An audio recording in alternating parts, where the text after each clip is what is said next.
Abidjan Guillaume Soro, the former rebel leader running for president in Ivory Coast, was convicted in absentia on Tuesday of embezzlement and sentenced to 20 years in prison, a verdict likely to exclude him from October's election. The verdict was announced after a trial that lasted only a few hours and was boycotted by Soro's lawyers, who say the charges were cooked up to prevent their client from being a candidate.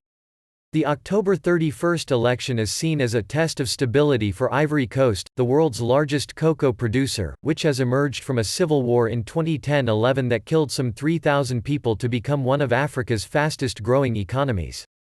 Prosecutors issued an arrest warrant for Soro in December, just before he planned to return home from Europe to launch his campaign, for allegedly plotting a coup against his former ally Ouattara's government and stealing public funds. Last week, the African Union's Human Rights Court ordered the arrest warrant temporarily suspended while it weighed arguments by Soro's lawyers that his rights had been violated, but the court pressed ahead with the trial anyway. Guillaume Kigbafori Soro is condemned to 20 years in prison for embezzling funds and laundering public resources, said Judge Sissoko Amurulai, finding Soro guilty of using more than $2 million in public funds to buy a house while he was serving as prime minister in 2007. The court also ordered that Soro, 47, be stripped of his civic rights for 7 years. He is expected to face another trial over the coup allegations. "I consider this verdict to be a non-event," Soro said in a statement.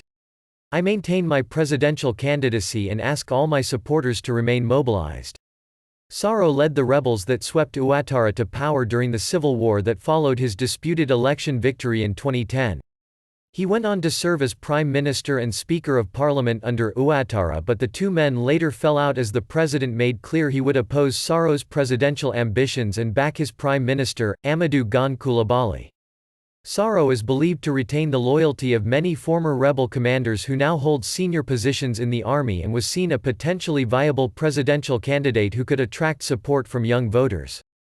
After leaving open the possibility that he would run for a third term this year, Ouattara announced in March that he would not be a candidate and threw his support behind Gon Coulibaly.